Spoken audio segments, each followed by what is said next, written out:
मेरे प्यारे बच्चों, आपका स्वागत है physics classes bye Imran sir में। आप सबका मोस्ट वेलकम है। और पिछले लेक्चर में आपने गॉस की प्रमेय और उसके निगमन या और तमाम छोटे छोटे बिंदुओं पे आपने उस पर डिस्कस किया था। आज का जो नया लेक्चर है, नए लेक्चर में आपको आज इम्पोर्टेंट डेरिवेशन रहेंगे इस चैप्टर के। और ये जो डेरिवेशंस हैं वो गॉस की प्रमेय से रिलेटेड हैं। गॉस की प्रमेय में आपने क्या पढ़ा? किसी बंद पृष्ठ से गुजरने वाला वैद्युत फ्लक्स उस पृष्ठ द्वारा घेरे गए कुल आवेश का 1/ε0 गुना होता है। यानी किसी बंद पृष्ठ से गुजरने वाला जो वैद्युत फ्लक्स होता है उस पृष्ठ के द्वारा घेरे गए कुल आवेश का 1/ε0 गुना होता है। ये थी गॉस की प्रमेय।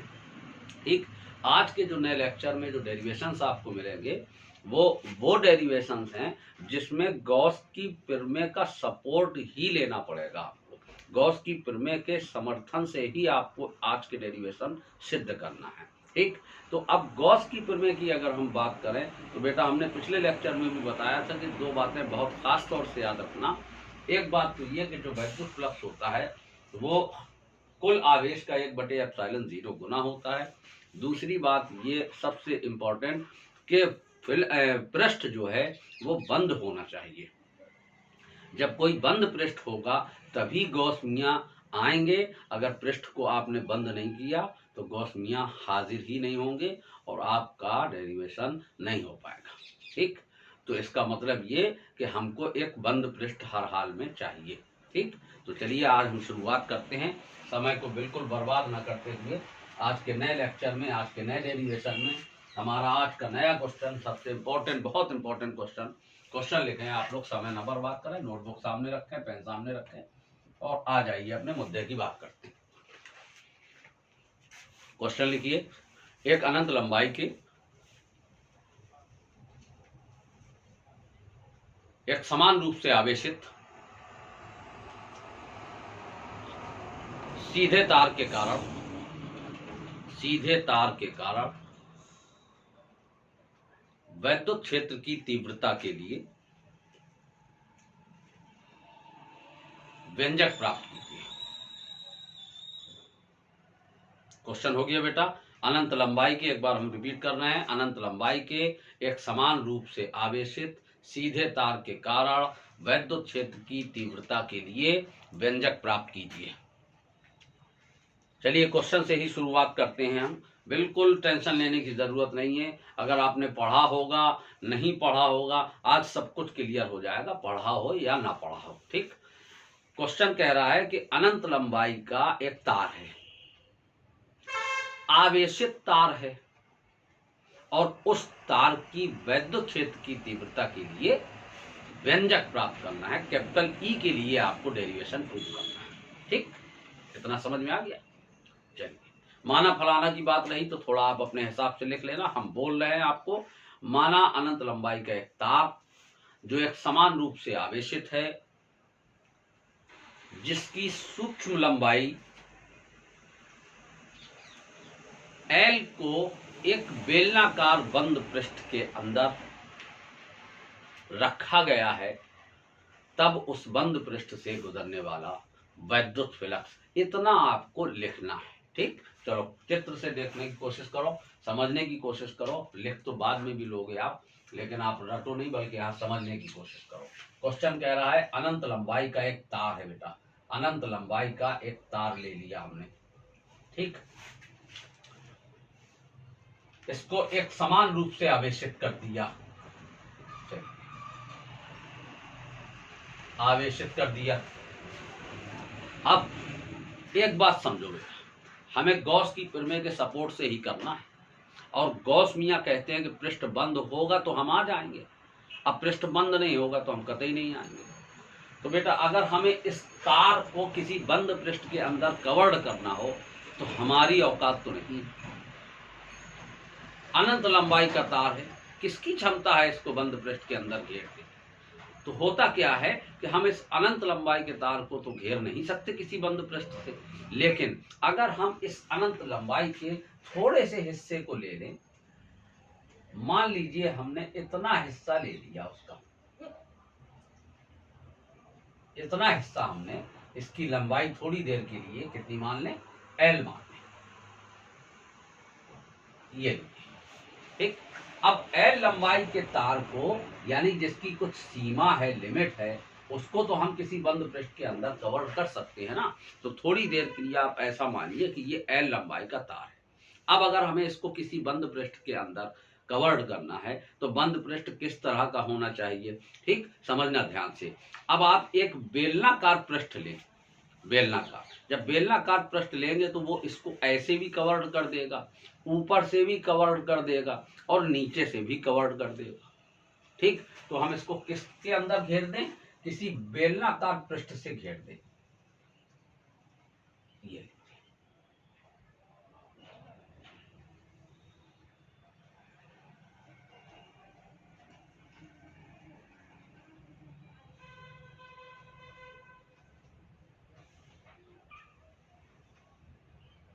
बेटा एक बेलनाकार पृष्ठ से हमने इस तार को घेर दिया, ठीक, L लंबाई का तार। अगर हम देखें तो यहां से यहां तक जो होगी वो क्या होगी, इस बेलनाकार पृष्ठ की त्रिज्या होगी। बेलनाकार पृष्ठ जो होता है वो उसका आधार बेटा वृत्ताकार होता है।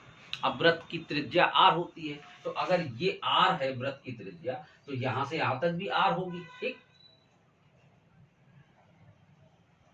ये अब सुनो गौर से, चित्र देख लिया, आप सुनो क्या लिखना है। चित्र आपके सामने रखा है, जो चित्र में बनाया वही लिखना है आपको, रटना नहीं है। बना के चित्र को और मतलब अपने हिसाब से बना के लिखने की कोशिश किया करो।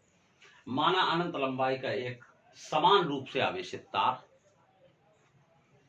जिसकी सूक्ष्म लंबाई L को एक बेलनाकार बंद पृष्ठ से घेर दिया गया, तब उस बंद पृष्ठ से गुजरने वाला वैद्युत फ्लक्स, बस इतना लिखना है, ठीक। अब आप अगर आप गौर करेंगे तो एक L लंबाई का जो तार आपने लिया, उसको बेलनाकार बंद पृष्ठ से कवर्ड किया, तो उसमें कुल कितने पृष्ठ हैं बेटा, गौर से दे, एक ये, ठीक है, और एक ये नीचे वाला, तो एक मतलब ये वाला पृष्ठ, इस पृष्ठ का वैद्युत फ्लक्स हमने मान लिया φ1, इस पृष्ठ का वैद्युत फ्लक्स हमने मान लिया φ2, और इस पृष्ठ का वैद्युत फ्लक्स मान लिया φ3। माना अनंत लंबाई का एक तार जो एक समान रूप से आवेशित है, जिसकी सूक्ष्म लंबाई L को एक बेलनाकार बंद पृष्ठ से घेर दिया गया है, तब उस बंद पृष्ठ से गुजरने वाला वैद्युत फ्लक्स φ कितने पृष्ठ बन रहे हैं इसमें, एक ये बना, एक ये बना, एक ये बना, गौर से देखो, एक ये बना, एक ये बना और एक ये बना, ये, ठीक। तो कुल वैद्युत फ्लक्स क्या होगा, इस पृष्ठ का वैद्युत फ्लक्स प्लस इस पृष्ठ का वैद्युत फ्लक्स प्लस इस पृष्ठ का वैद्युत फ्लक्स, ठीक। तो कुल वैद्युत फ्लक्स फाई बराबर क्या हो गया, φ1 प्लस φ2 प्लस φ3, फाई बराबर, चलिए हम इस पृष्ठ का वैद्युत फ्लक्स निकालते हैं। बेटा आपको सूत्र पिछले लेक्चर में पढ़ाया था हमने, वैद्युत फ्लक्स का फाई बराबर EA cos theta, EA cos theta. तो इस पृष्ठ का जब हम वैद्युत फ्लक्स निकालेंगे तो EA cos थीटा लगाएंगे, इस पृष्ठ का निकालेंगे EA cos थीटा लगाएंगे, इस पृष्ठ का निकालेंगे तो EA cos थीटा लगाएंगे। लेकिन उससे पहले आप एक चीज समझो, जैसे इस पृष्ठ का वैद्युत फ्लक्स निकालना है तो हम ये देखें कि इसका E यानी इलेक्ट्रिक फील्ड वो किधर जाएगा और इसका A यानी एरिया वेक्टर वो किधर होगा, ठीक। तो इलेक्ट्रिक फील्ड के बारे में हमने बताया था आपको कि इलेक्ट्रिक फील्ड की दिशा क्या होती है, वैद्युत क्षेत्र की दिशा क्या होती है, धन आवेश से दूर। अगर ये धन आवेश है तो इसका इलेक्ट्रिक फील्ड क्या होगा, धन आवेश से दूर, मतलब ये होगा इलेक्ट्रिक फील्ड। अच्छा, इसके एरिया वेक्टर की बात करें तो बेटा पृष्ठ ये वाला है, पृष्ठ ये वाला है, तो इसका एरिया एरिया वेक्टर के बारे में हमने बताया था कि हमेशा पृष्ठ के लंबवत होता है। तो अगर ये पृष्ठ है तो इसका एरिया वेक्टर कहाँ होगा, जैसे ये पृष्ठ है ना, तो इसका एरिया वेक्टर यही तो होगा पृष्ठ के लंबवत, है ना। तो इसका एरिया वेक्टर कहाँ होगा, पृष्ठ के लंबवत, ये इसका एरिया वेक्टर हो गया। अब आप गौर से देखो तो इलेक्ट्रिक फील्ड और एरिया वेक्टर के बीच का एंगल कितना बेटा, 90 डिग्री। चलिए इसमें आइए, इस बंद पृष्ठ में आइए, नीचे वाले, ठीक। इसका इलेक्ट्रिक फील्ड धनावेश है तो धन से दूर इलेक्ट्रिक फील्ड ये होगा। इसका एरिया वेक्टर कहाँ होगा, इस पृष्ठ के लंबवत। देखो अब गौर करो, आप मान लो ये वाला पृष्ठ है, ये वाला, ठीक, ऐसे समझो ये वाला पृष्ठ है, ये नीचे ये वाला पृष्ठ, ठीक। तो इसका एरिया वेक्टर कहाँ होगा, ऐसे होगा ना पृष्ठ के लंबवत। तो इसका एरिया वेक्टर हो गया ये, दोनों के बीच का एंगल क्या बना बेटा, 90 डिग्री। चलो अब इस तीसरे पृष्ठ में आ जाओ, कौन से पृष्ठ में, ये वाले पृष्ठ में आ जाओ, ये वाले पृष्ठ में। एक ये वाला लिया ऊपर, फिर ये नीचे वाला लिया एक, ठीक। अब इस पृष्ठ में आ जाओ, इसके चारों तरफ जो पृष्ठ, ठीक। तो इस पृष्ठ की बात करें हम तो धन आवेश से दूर होगा इलेक्ट्रिक फील्ड, तो इसका इलेक्ट्रिक फील्ड कहाँ होगा, धन आवेश से दूर, ये हो गया। इसका एरिया वेक्टर, चलो बेटा एरिया वेक्टर देख लेते हैं। ये वाला पृष्ठ है ना, ये वाला पृष्ठ, ठीक, ये तो इसका इलेक्ट्रिक फील्ड इस तरफ से देखें, चाहे इस तरफ से देखें, चाहे इस तरफ से देखें, चाहे इस तरफ कहीं से भी देखें, तो इसका एरिया वेक्टर कहाँ होगा, ये होगा ना पृष्ठ के लंबवत। तो इसका एरिया वेक्टर हो गया ये। तो इन दोनों के बीच का एंगल थीटा बराबर क्या बना बेटा, 0 अंश। इसमें थीटा कितना मिल रहा है, 90 डिग्री। इसमें थीटा कितना मिल रहा है, 90 डिग्री। इसमें थीटा कितना मिला, 0 डिग्री, ठीक।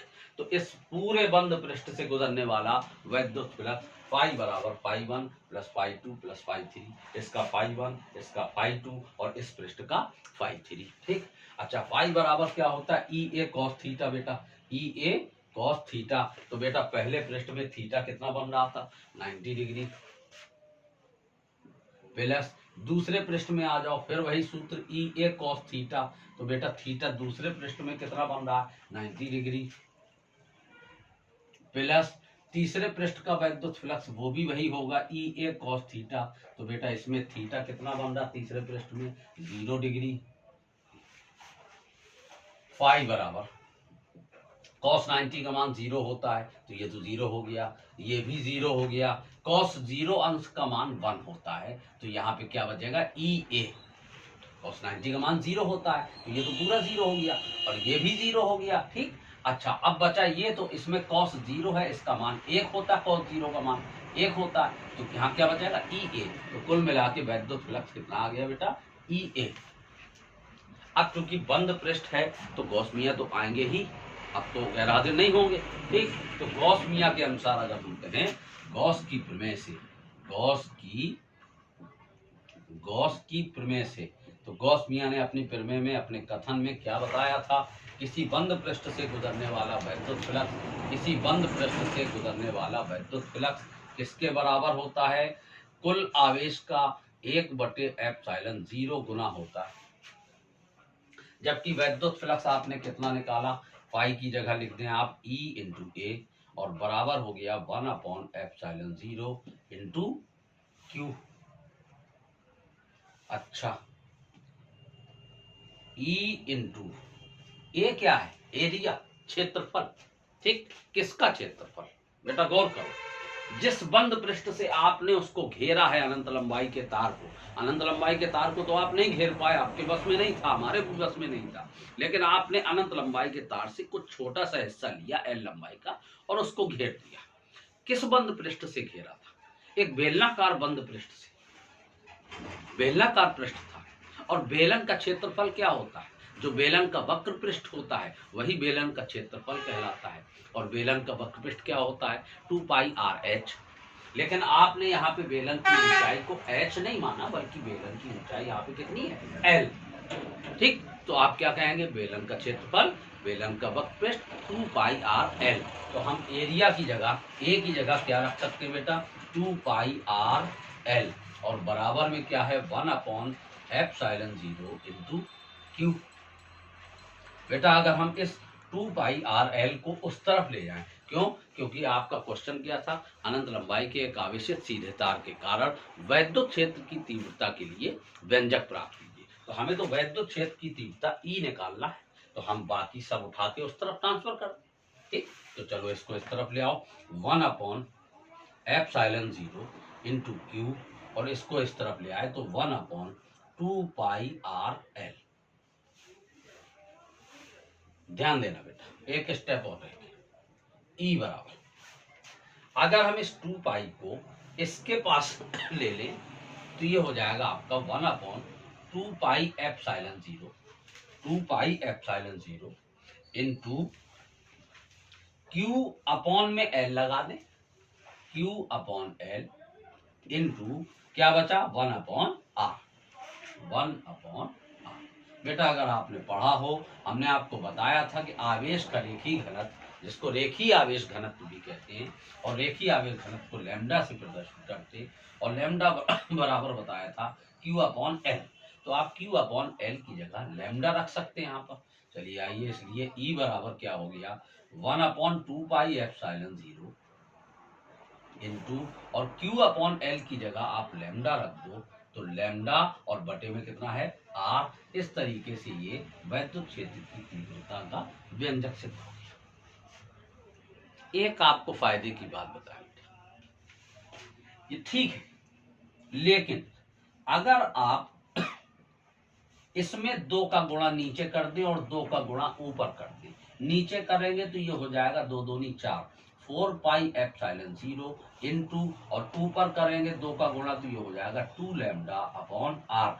अगर ये ऐसा कर ले तो मेरे हिसाब से उससे भी ज्यादा अच्छा है। क्यों? क्योंकि 1/4 पाई एप्सिलॉन 0 आपकी जबान में रनिंग में रहता है, 1/4 पाई एप्सिलॉन 0, 1/4 पाई एप्सिलॉन 0। इस तरह से वैद्युत क्षेत्र की तीव्रता का व्यंजक कौन सा, अनंत लंबाई के एक आवेशित सीधे तार के कारण वैद्युत क्षेत्र की तीव्रता ई बराबर 1/4 pi epsilon 0 into 2 lambda upon R होती है। ओके, स्क्रीनशॉट कर लीजिए आप।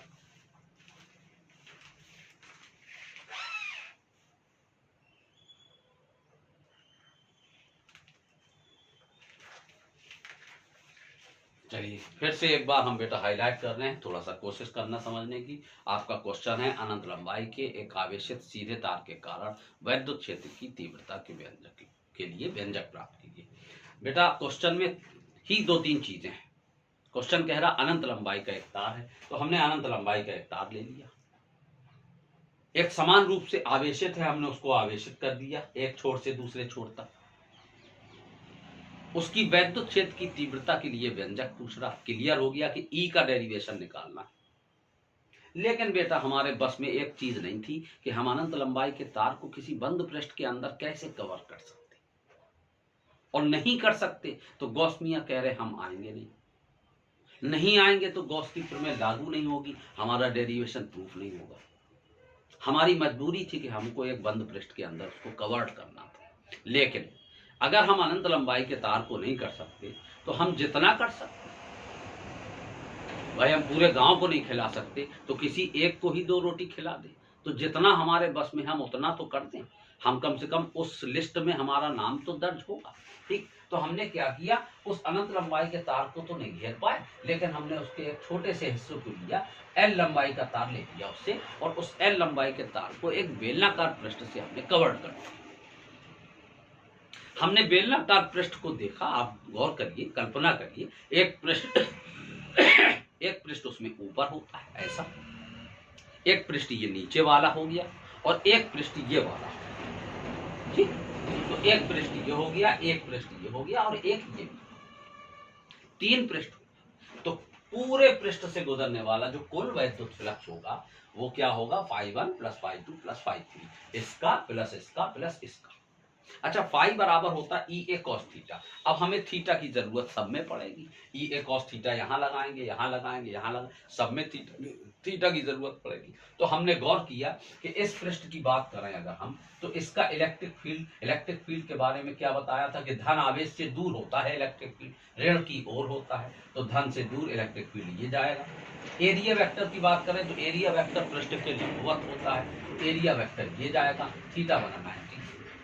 इस पृष्ठ की बात करें तो धन आवेश से दूर इलेक्ट्रिक फील्ड ये जाएगा, एरिया वेक्टर पृष्ठ के लंबवत, एरिया वेक्टर ये आएगा, थीटा बनाना 90। इस पृष्ठ की बात करें तो इलेक्ट्रिक फील्ड धन आवेश से दूर ये जाएगा, और एरिया वेक्टर पृष्ठ के लंबवत, तो थीटा कितना बना 0 अंश। इस हिसाब से हमने ई ए कॉस 90, ई ए कॉस 90, ई ए कॉस 0 रखते हुए हमने देखा कि फाई बराबर ई ए मिल गया। अब चूंकि पृष्ठ तो बंद कर रखा है तो गॉस मियां तो आएंगे ही, ठीक। तो गॉस की पिन में हमने तुरंत लगाई, फाई बराबर 1/5 इंटू क्यू। फाई का मान ऊपर जो निकाला था ई ए वो रखा बराबर ये ए क्षेत्रफल है, ई के लिए डेरिवेशन निकालना है तो उसको सेव कर दिया। ए उसका क्षेत्रफल है, किसका क्षेत्रफल, इस बंद पृष्ठ का। ये बंद पृष्ठ बेलनाकार है, और बेलनाकार पृष्ठ का क्षेत्रफल वही होता है जो बेलन का वक्र पृष्ठ कहलाता है। 2πr/h 10th में पढ़ा। इस यहाँ पर ऊंचाई h ना हो के l है, तो हमने पृष्ठ का उसका क्षेत्रफल क्या लिया 2πr/l, और बराबर ये। इसको हम यहाँ लाए, Q/L को लैम्डा कहते हैं, तो इस हिसाब से व्यंजक हो गया ये। अगर हमने ऊपर 2 का गुणा नीचे 2 का गुणा कर दिया तो E बराबर 1/4πε0 इंटू 2 λ/r। बेटा ये हो गया एक अनंत लंबाई के समान रूप से आवेशित सीधे तार के कारण वैद्युत क्षेत्र की तीव्रता का व्यंजक। उम्मीद है आप समझ गए होंगे, ठीक। स्क्रीनशॉट ना लिया हो तो ले लो।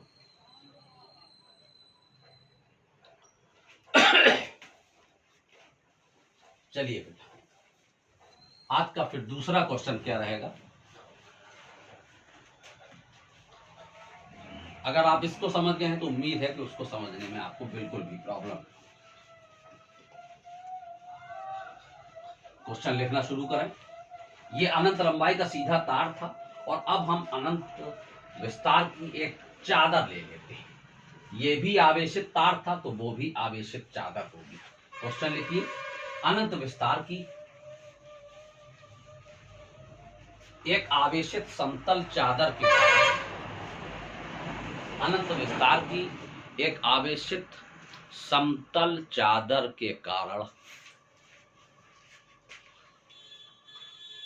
वैद्युत क्षेत्र की तीव्रता के लिए व्यंजक प्राप्त कीजिए। अनंत विस्तार की एक आवेशित समतल चादर के कारण वैद्युत क्षेत्र की तीव्रता के लिए व्यंजक प्राप्त कीजिए। चलिए बेटा, समझने की कोशिश करें। क्वेश्चन में ही कुछ निकाल लें। पहले कह रहा है अनंत विस्तार की, इसका मतलब वो चादर अनंत विस्तार की है, अनंत दूरी तक फैली हुई है। आवेशित चादर, इसका मतलब चार्जेबल है, आवेशित है, और उस चादर के कारण वैद्युत क्षेत्र की तीव्रता कैपिटल ई के लिए हमें व्यंजक प्राप्त करना है। ओके, तो चलो हम सबसे पहले हम थोड़ा सा चित्र से समझने की कोशिश करें, फिर माना फलाना लिखने की कोशिश भी करेंगे, ठीक। अनंत विस्तार की एक चादर है,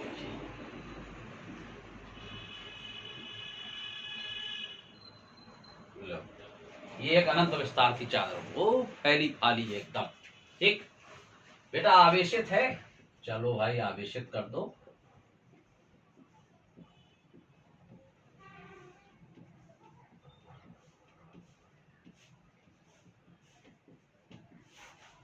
ये लीजिए,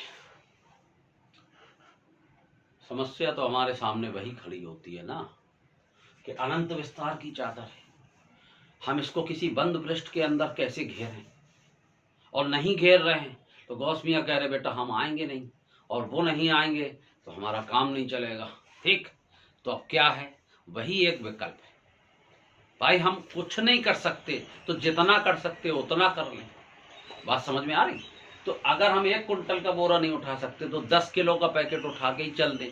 तो हो सकता कि 10 किलो का पैकेट अगर उठा के रखा तो 10 बार में तो 1 कुंटल रख लेंगे। ठीक, तो अगर आप अनंत विस्तार की चादर को कवर्ड नहीं कर सकते तो आप जितना कर सकते आप उतना कर लो। तो क्या किया हमने, हम अनंत विस्तार की चादर को नहीं कवर्ड कर सकते थे तो हमने सिर्फ इतना हिस्सा ही कवर्ड कर दिया।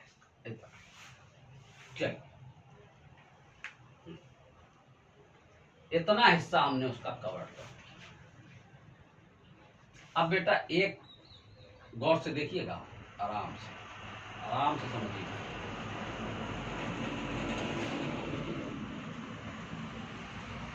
ये भी हमने एक बेलनाकार पृष्ठ ही लिया है और बेलनाकार पृष्ठ है तो वही कंडीशन है जो हमने उसमें बताई कि एक पृष्ठ इसका ये होता है, एक पृष्ठ ये नीचे वाला होता है और एक पृष्ठ इसका ये होता है, जैसा आपको चित्र में दिखाई दे रहा है। एक पृष्ठ ये है, एक पृष्ठ ये है और एक पृष्ठ ये ऐसे। ठीक, मान लो इस पृष्ठ का वैद्युत फ्लक्स φ1 है, इस पृष्ठ का वैद्युत फ्लक्स φ2 है और इस पृष्ठ का वैद्युत फ्लक्स मान लो φ3 है। ठीक, जो भी आपको थोड़ी बहुत भाषा लिखना है, लैंग्वेज लिखना है, वो आप अपने बना के लिखने की कोशिश किया करो, रट के लिखने की नहीं। ठीक, कोशिश करोगे क्या लिखोगे, माना अनंत विस्तार की एक आवेशित चादर जिसके कुछ भाग को भाई जैसा चित्र में देख रहे वैसा लिख दो, बस उसमें कोई नई टेक्निक नहीं है। माना अनंत विस्तार की एक समतल आवेशित चादर जिसके कुछ भाग को एक बेलनाकार पृष्ठ के द्वारा घेर दिया गया, तब उस बंद पृष्ठ से गुजरने वाला कुल वैद्युत फ्लक्स, फिर से सुनो आप, माना अनंत विस्तार की एक समतल आवेशित चादर जिसके कुछ भाग को किसी बेलनाकार बंद पृष्ठ से घेर दिया गया है, तब उस बंद पृष्ठ से गुजरने वाला वैद्युत फ्लक्स, तो वैद्युत फ्लक्स क्या होगा, इस पृष्ठ का वैद्युत फ्लक्स प्लस इस पृष्ठ का वैद्युत फ्लक्स प्लस इस पृष्ठ का वैद्युत फ्लक्स, यानी फाई बराबर होगा φ1 प्लस φ2 प्लस φ3। ठीक, अच्छा, फाई का सूत्र पिछले डेरिवेशन में भी बताया, ई ए कॉस थीटा, तो ई ए कॉस थीटा यहाँ भी लगाना है, ई ए कॉस थीटा यहाँ भी लगाना है और यहाँ भी लगाना है, तो हमें थीटा की जरूरत हर पृष्ठ से पड़ेगी। चलिए देखते हैं थीटा के बारे में। हमने क्या, थीटा क्या है, कौन सा एंगल है, कौन सा कोण है बेटा, इलेक्ट्रिक फील्ड और एरिया वेक्टर यानी वैद्युत क्षेत्र और क्षेत्रफल सदिश के बीच का कोण जो होता है वो थीटा होगा। ठीक, हम यहाँ पे इलेक्ट्रिक फील्ड की बात करें, वैद्युत क्षेत्र की बात करें तो ये धन आवेश है तो धन से दूर, तो इसका इलेक्ट्रिक फील्ड बेटा कहाँ होगा, इलेक्ट्रिक फील्ड इसका कहाँ होगा, यही तो होगा धन से दूर। एरिया वेक्टर की बात करें तो बेटा बेलनाकार पृष्ठ है ये, गौर करो आप, तो इसका ये वाला पृष्ठ ले रहे हैं भैया, ये वाला, फिर नीचे ये वाला लेंगे, ये वाला, ठीक, और फिर ये वाला लेंगे, ये वाला, ठीक, ये वाला। तो इस पृष्ठ की बात करें तो इसका ऐसे समझो, इस पृष्ठ की बात करें तो इसका एरिया वेक्टर यही तो होगा इसके लंबवत। इस पृष्ठ की बात करें तो इसका एरिया वेक्टर ऐसे तो होगा लंबवत, तो इसका एरिया वेक्टर बेटा कहाँ होगा, पृष्ठ के लंबवत, ये हो गया। दोनों के बीच का एंगल क्या दिख रहा है, जब दोनों एक ही डायरेक्शन में है तो थीटा कितना होगा, 0 अंश इस पृष्ठ में आता है।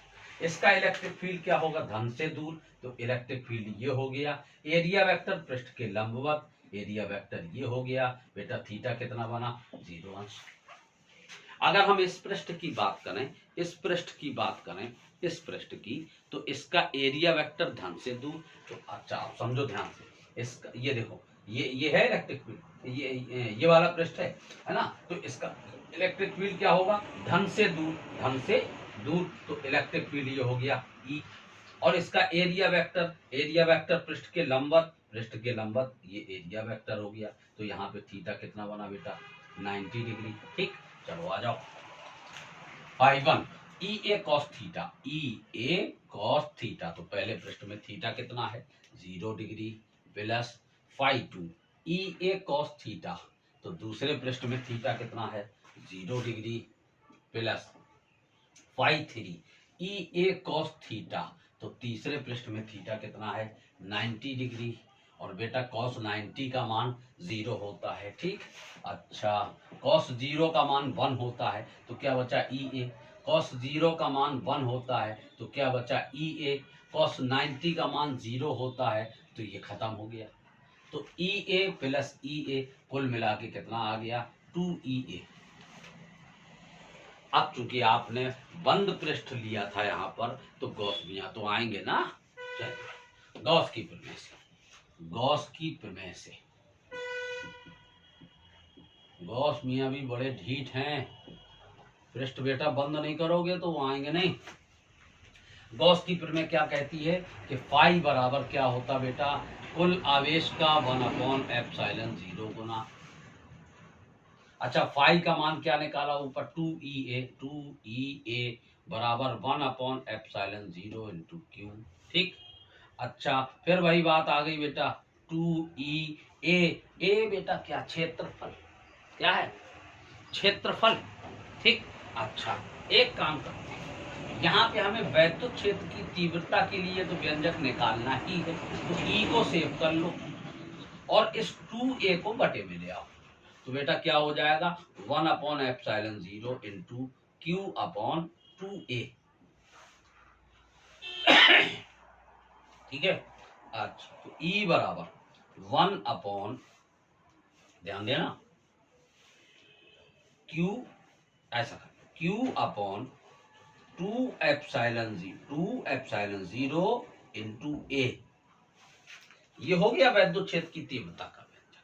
थोड़ा सा अगर और एक स्टेप बढ़ा दें, तो आप चूंकि पिछले लेक्चर में आपने पढ़ा था कि सिग्मा क्या होता है पृष्ठीय आवेश घनत्व होता है, और पृष्ठीय आवेश घनत्व सिग्मा बराबर क्या बताया था Q/A। तो अगर हम Q/A की जगह सिग्मा रख दें तो E बराबर क्या हो जाएगा, E बराबर Q/A की जगह सिग्मा रख दिया, और अपॉन में क्या बचा 2/ε0। तो वैद्युत क्षेत्र की तीव्रता का व्यंजक आ गया E बराबर सिग्मा/2/0 2/0। तो अनंत विस्तार की किसी चादर के कारण वैद्युत क्षेत्र की तीव्रता का व्यंजक होता है E बराबर सिग्मा/2/0। स्क्रीनशॉट ले लीजिए।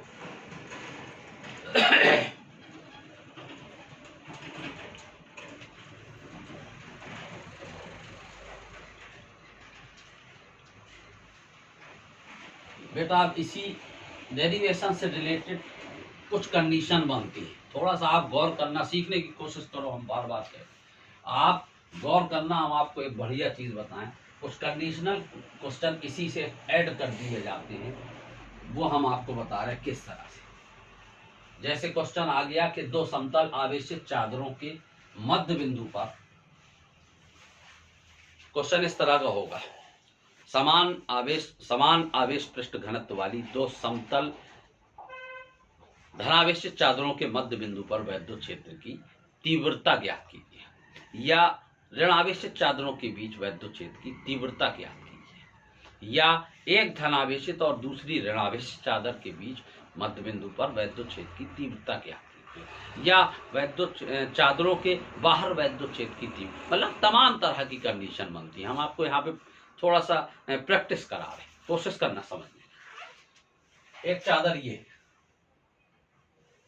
बहुत आराम से, बहुत सिंपल चीज है, हम चारों कोनों से आपको समझाने की कोशिश करेंगे। दोनों धनावेशित प्लेटें हों, दोनों ऋणावेशित हों, एक धनावेशित हो एक ऋणावेशित हो, मध्य बिंदु पर पूछे चुंबकीय क्षेत्र, बाहर पूछे कहीं पूछे, सब कुछ आपको समझ में आएगा। दो चादरें ली, इसका पृष्ठ घनत्व सिग्मा है, इसका पृष्ठीय आवेश घनत्व भी सिग्मा है। ये धनावेशित है, ये भी धनावेशित है।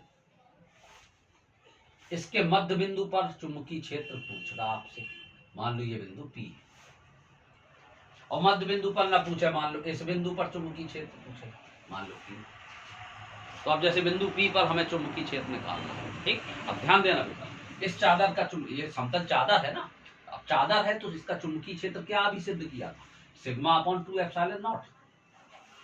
तो जब इसका सिग्मा अपॉन 2 एप्सिलॉन नॉट है, तो इसका पृष्ठीय घनत्व भी सिग्मा है, तो इसकी वैद्युत क्षेत्र की तीव्रता क्या होगी, सिग्मा अपॉन 2 एप्सिलॉन नॉट। इसकी वैद्युत क्षेत्र की तीव्रता को E1 मान लो, इसकी वैद्युत क्षेत्र की तीव्रता को E2 मान लो। ठीक, अब गौर करना, हमें बिंदु P पर वैद्युत क्षेत्र की तीव्रता निकालना है। बेटा बहुत बढ़िया चीज बता रहे हैं, बस थोड़ा सा समझने की जरूरत। बिंदु P पर हमें वैद्युत क्षेत्र की तीव्रता निकालना है। गौर से देखो, बिंदु P पर निकालना है, तो बिंदु P पर जब निकालना है तो इसका वैद्युत क्षेत्र E1, और E1 का डायरेक्शन कहाँ होगा, धन से दूर। यही तो होता है इलेक्ट्रिक फील्ड, धन आवेशित चादर है तो धन से दूर, तो इसका इलेक्ट्रिक फील्ड E1 कहाँ होगा, इस तरफ, और ये भी धन आवेशित चादर है, तो इसके वैद्युत क्षेत्र की बात करें तो धन से दूर, तो ऐसे इधर भाई धन से दूर, अगर हम ऐसे लगा देंगे तो ये तो धन की ओर जा रहा, धन से दूर, तो इसका इलेक्ट्रिक फील्ड ये होगा इस तरफ E2। और जब दोनों इलेक्ट्रिक फील्ड एक ही डायरेक्शन में होते हैं बेटा, तो उनका परिणामी जोड़ के निकालते हैं, और जब विपरीत डायरेक्शन में होते हैं तो उनका परिणामी घटा के निकालते हैं। तो ये विपरीत डायरेक्शन में, तो बिंदु P पर परिणामी वैद्युत क्षेत्र क्या होगा, E बराबर E1 माइनस E2, और E1 का मान है sigma upon 2 epsilon not, minus E2 का मान है सिग्मा अपॉन 2 एप्सिलॉन नॉट। इस तरह से परिणामी वैद्युत क्षेत्र कितना आ गया, 0। चलो हम बिंदु Q पर बात करते हैं, बिंदु Q पर। ठीक, बिंदु Q पर अगर हम खड़े होकर बात करें तो इस चादर का जो इलेक्ट्रिक फील्ड होगा, तो धनावेशित चादर है, तो इसका इलेक्ट्रिक फील्ड कहाँ होगा, धन से दूर। धन से दूर एरो कहाँ जाएगा, ऐसे, ऐसे। अगर हम ऐसे लगा देंगे तो ये तो धन की ओर चला जाएगा। अगर हमने एरो को ऐसे लगा दिया, एरो को ऐसे लगा दिया, तो ये तो धन की ओर जा रहा ना, तो इसका इलेक्ट्रिक फील्ड कहाँ होगा, धन से दूर। इसके इलेक्ट्रिक फील्ड की बात करें दूसरे चादर की, तो E2, तो ये भी धन आवेशित है, तो इसका इलेक्ट्रिक फील्ड भी क्या होगा, धन से दूर, धन से दूर। अगर हम ऐसे लगा देंगे तो ये तो धन की ओर हो जाएगा, धन से दूर होना चाहिए। दोनों किस डायरेक्शन में है, एक ही डायरेक्शन में। तो परिणामी तीव्रता कैसे निकालेंगे, जब एक ही डायरेक्शन में, जोड़ के निकालेंगे, E1 प्लस E2। E1 है sigma upon 2 epsilon not, plus E2 है सिग्मा अपॉन 2 एप्सिलॉन नॉट। तो इस तरह से ये हो गया 2 सिग्मा अपॉन 2 एप्सिलॉन नॉट, 2 से 2 कैंसिल हो गया, E बराबर आ गया सिग्मा अपॉन, E बराबर आ गया सिग्मा अपॉन एप्सिलॉन नॉट। अच्छा, एक स्क्रीनशॉट मारिए आप इसका पहले।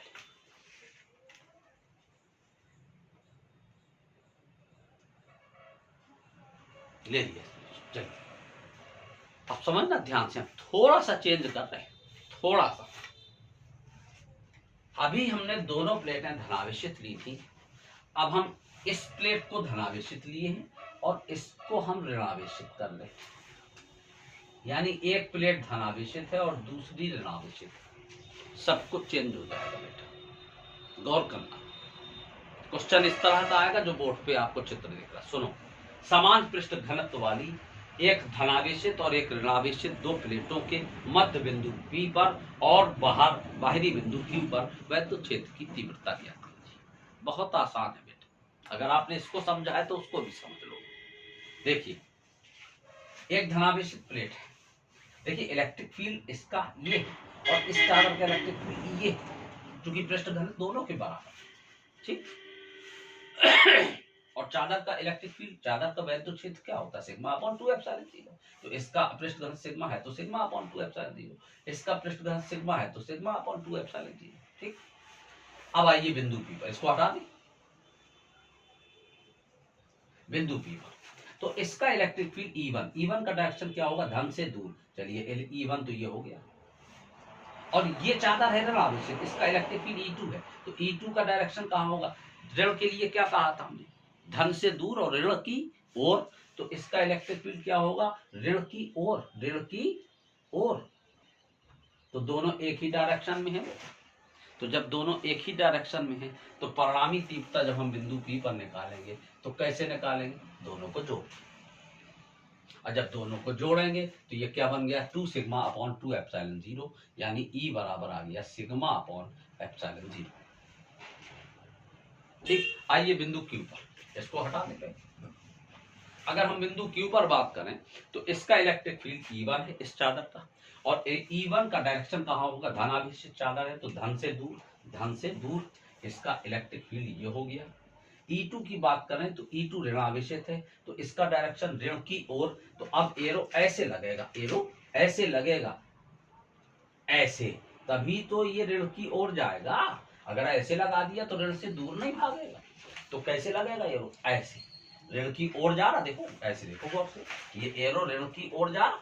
ठीक, तो अब दोनों इलेक्ट्रिक फील्ड के डायरेक्शन कैसे हो गए, अपोजिट हो गए, और जब अपोजिट यानी विपरीत दिशा में हो तो उनका परिणामी कैसे निकालते हैं, घटा के निकालते हैं। तो चलिए घटा दीजिए, यहाँ माइनस, तो दोनों सत्यानाश हो गए, क्या आ गया, इलेक्ट्रिक फील्ड कितना आ गया, E बराबर 0 आ गया। क्यों बेटा, आया समझ? एक इसका भी स्क्रीनशॉट मार दीजिए।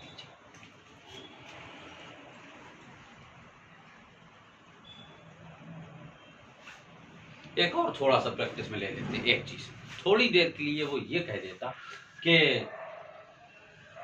अलग अलग पृष्ठ आवेश घनत्व वाली दो धनावेशित चादर, मतलब अलग अलग का मतलब इसका पृष्ठ घनत्व सिग्मा 1 और इसका पृष्ठ घनत्व सिग्मा 2 है, दो धनावेशित चादरें हैं, यानी ये भी धनावेशित ये भी धनावेशित, या एक धनावेशित एक ऋणावेशित है, या दोनों ऋणावेशित है। बात समझ रहे, कुछ भी कह सकता है। ठीक, अभी हमने फिलहाल एक चेंज किया कि पृष्ठ घनत्व दोनों के अब अलग अलग कर दिए, और चादरों में अगर बात करें तो एक धनावेशित ले लो और एक ऋणावेशित ले लो, और इनके मध्य बिंदु बी पर और बाहरी बिंदु क्यू पर वैद्युत की तीव्रता ज्ञात करना। ठीक, बस मामला सिर्फ डायरेक्शन का बेटा, डायरेक्शन आपको गौर करना है और कुछ नहीं। चलिए देखते हैं बिंदु पी पर इसका इलेक्ट्रिक फील्ड E1 है, और बिंदु पी पर जब हम डायरेक्शन देखेंगे तो धन से दूर इसका इलेक्ट्रिक फील्ड ये होगा, और E2 का डायरेक्शन ऋण की ओर, तो इसका डायरेक्शन ये हो गया ऋण की ओर। भाई E1 का डायरेक्शन क्या होता है, धन से धन आवेशित है ना पहली चादर, तो धन से दूर तो ये इस तरफ जाएगा, और दूसरी चादर की तीव्रता E2 है तो E2 का डायरेक्शन क्या होगा, ऋण आवेशित है तो ऋण की ओर, तो ऋण की ओर ये जा रहा, दोनों एक ही डायरेक्शन पे, तो परिणामी तीव्रता क्या होगी, एक ही डायरेक्शन पे है तो जोड़ के निकालेंगे। चलिए E1 प्लस E2, तो E1 की जगह क्या रखेंगे, सिग्मा 1/2 एप्सिलॉन 0, क्योंकि अब तो अलग अलग है ना पृष्ठ घनत्व, और E2 की जगह क्या रखेंगे, सिग्मा 2/एप्सिलॉन 0, यहाँ पे सिग्मा 1 होगा, यहाँ पे सिग्मा 2 होगा। और जब इन दोनों को आप जोड़ेंगे तो आप गौर से देखिए, तो जब हम इन दोनों को जोड़ेंगे तो 2/0 एलसीएम है इसमें, है ना, तो ऊपर क्या बचेगा, सिग्मा 1 प्लस सिग्मा 2, ये हो गई इसकी परिणामी तीव्रता। बिंदु क्यू पर आए, बिंदु क्यू पर E1 का डायरेक्शन देखें, धन से दूर, E1 डायरेक्शन यहाँ होगा। E2 का डायरेक्शन देखें, ऋण की ओर, तो ऐसे ऋण की ओर, दोनों विपरीत दिशा में हैं, तो परिणामी तीव्रता कैसे निकालेंगे, घटा के निकालेंगे बेटा। ठीक, चलिए E1 माइनस E2, E1 की जगह क्या रखेंगे, सिग्मा 1/2 एप्सिलॉन 0, E2 की जगह सिग्मा 2/एप्सिलॉन 0, और अगर हम दोनों में एलसीएम ले लें 2 एप्सिलॉन 0, तो ऊपर बचा सिग्मा 1 माइनस सिग्मा 2 ये आ गया।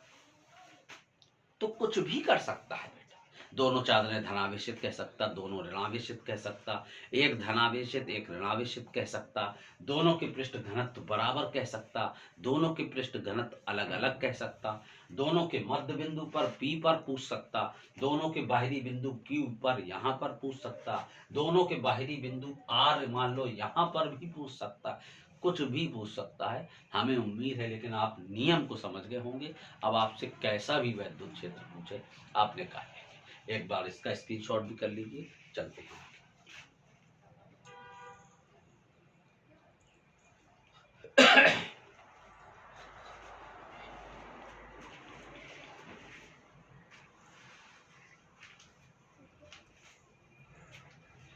चलिए बेटा, आज के लेक्चर का एक last question, important question, Gauss की प्रमेय आपने अच्छी भली बात पढ़ी है, और पिछले चैप्टर में आपने कूलाम का नियम पढ़ा था। कूलाम का नियम। कूलाम का नियम क्या था? कूलाम साहब ने बताया था, दो आवेशों के बीच लगने वाला वैद्युत बल F बराबर 1/4πε0 Q1 Q2 अपॉन r²। ठीक, तो गॉस की प्रमेय से कूलाम के नियम का निगमन कीजिए। ये आपके इस चैप्टर का, आज के लेक्चर का, ये भी एक इम्पॉर्टेंट क्वेश्चन है। क्वेश्चन लिख लीजिए। चलिए लिखना शुरू करिए।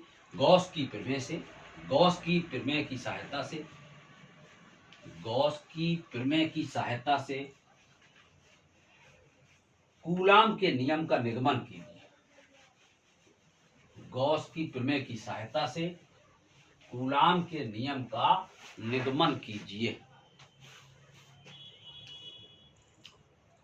चलिए, गॉस की प्रमेय की सहायता से कूलाम के नियम का निगमन। बेटा गॉस की प्रमेय की बात कर रहा, ये तो इंश्योर हो जाइए आप कि पृष्ठ बंद ही होना चाहिए। ठीक, थोड़ी देर के लिए हमने Q आवेश लिया और ये आवारा छोड़ दिया, चाहे जहां घूमे फिरे, कोई इसका लिमिट नहीं है, कोई इसका दायरा नहीं है, कोई इसकी सीमा नहीं है। ठीक, तो बेटा बंद पृष्ठ के अंदर नहीं है, इसीलिए तो इसकी लिमिट नहीं।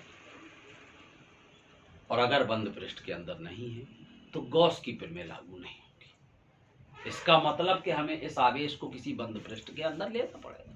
तो मान लीजिए, अच्छा बंद पृष्ठ के बारे में हमने क्या बताया था? जिस कमरे में आप बैठे हैं बेटा वो बंद पृष्ठ है, यानी घनाभ जो है वो बंद पृष्ठ है, घन जो है वो बंद पृष्ठ है।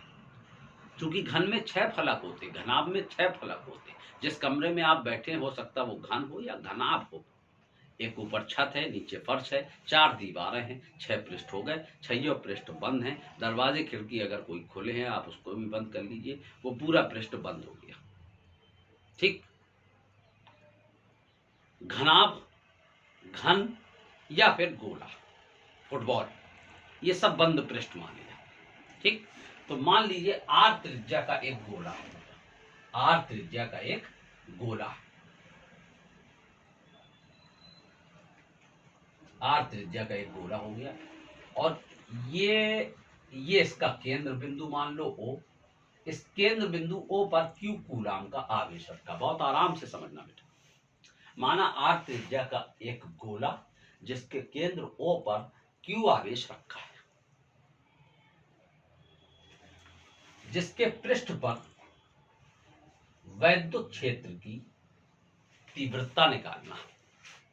पहले हम वैद्युत क्षेत्र की तीव्रता निकालेंगे और फिर हम उसी से एक स्टेप बढ़ा देंगे तो कूलाम के नियम का निगमन हो जाएगा। ठीक, और वैद्युत क्षेत्र की तीव्रता आप निकाल चुके हैं। तो ये बंद पृष्ठ है और ये आवेश जो रखा है वो किसी बंद पृष्ठ के ही अंदर रखा है। तो अब इस बंद पृष्ठ से गुजरने वाला वैद्युत फ्लक्स निकालते हैं। तो क्या लिखना है? माना फलाना, ये सब क्या करोगे आप, क्या लिखोगे? माना R त्रिज्या का एक बंद गोली पृष्ठ जिसके केंद्र O पर Q आवेश रखा हुआ है, इससे R दूरी पर इस बंद पृष्ठ से गुजरने वाला वैद्युत फ्लक्स, इस बंद पृष्ठ से गुजरने वाला वैद्युत फ्लक्स फाई बराबर, अच्छा बेटा फाई बराबर क्या होता है? EA cos theta. अब थीटा क्या होता बेटा? इलेक्ट्रिक फील्ड और एरिया वेक्टर के बीच का कोण होता है। मान लीजिए ये पूरा बंद पृष्ठ है, हमने इस पृष्ठ को इस यहां से देखना चाहा, ये है मान लीजिए, इस बिंदु पे आप निकालना चाहें या आप इस बिंदु पे निकाल लें। ठीक, या आप इस बिंदु पे निकाल लें ऐसे यहां पर, या इस बिंदु पे निकाल लें, या इस बिंदु पे निकाल, मतलब कहीं पे भी निकाल लें। मान लो हमने इस बिंदु पे निकालना चाहा, तो अगर हम इस बिंदु के हिसाब से देखेंगे तो इसका इलेक्ट्रिक फील्ड धनावेश है ना, तो इलेक्ट्रिक फील्ड क्या होगा? धन से दूर, तो इलेक्ट्रिक फील्ड बेटा ये हो गया। एरिया वेक्टर की बात करें तो बेटा पृष्ठ तो ये वाला है ना, पृष्ठ तो ये है और इसका इलेक्ट्रिक पृष्ठ तो ये है ना, इसका इलेक्ट्रिक फील्ड क्या होगा? पृष्ठ के लंबवत। इलेक्ट्रिक फील्ड क्या हो गया? पृष्ठ के लंबवत। तो यहाँ पे थीटा कितना बना? 0 डिग्री। चलिए E cos 0, अब cos 0 का मान 1 होता है तो पाई बराबर ये आ गया। अब पृष्ठ चूंकि आप बंद कर चुके हैं तो गॉस मियां तो आएंगे ही।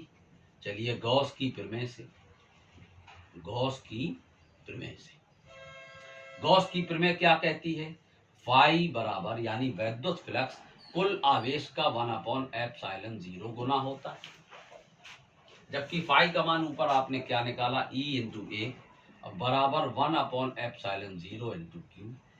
तो बेटा E वैद्युत क्षेत्र की तीव्रता है और ए क्या है? क्षेत्रफल। अच्छा, एक बंद पृष्ठ है और कैसा बंद पृष्ठ है? गोलाकार है, गोली पृष्ठ है ये, और गोले का क्षेत्रफल क्या होता बेटा? 4πr²। 4πr² बराबर 1/ε0 क्यू।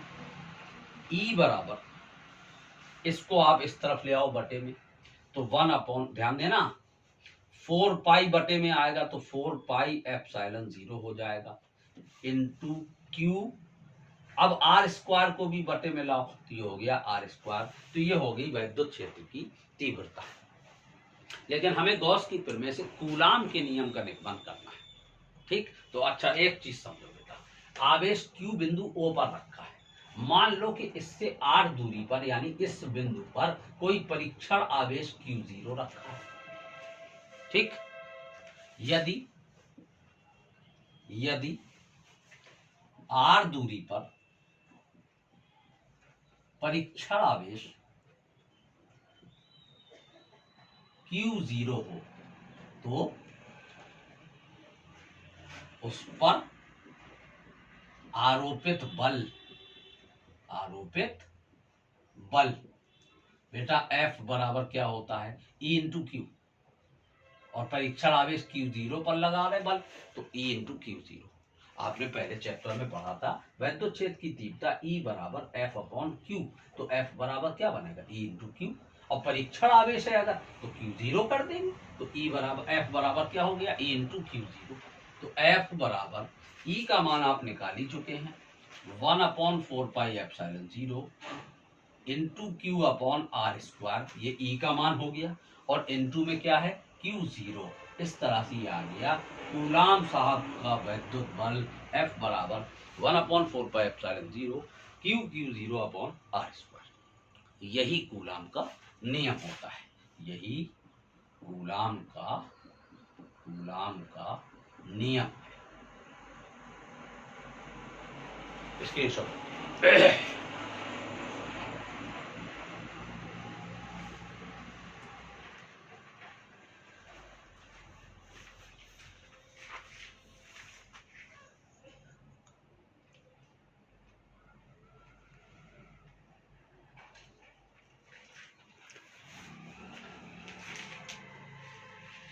चलिए बेटा, तो आज हमने इस चैप्टर के जितने भी इम्पोर्टेंट डेरिवेशंस थे वो सब के सब आपको करा दिए और आज ये चैप्टर फिनिश हो गया। अब नए लेक्चर में हम आने वाले नए लेक्चर में आपको इस चैप्टर के जो टॉप सिलेक्टेड न्यूमेरिकल्स हैं वो हम आपको बताएंगे।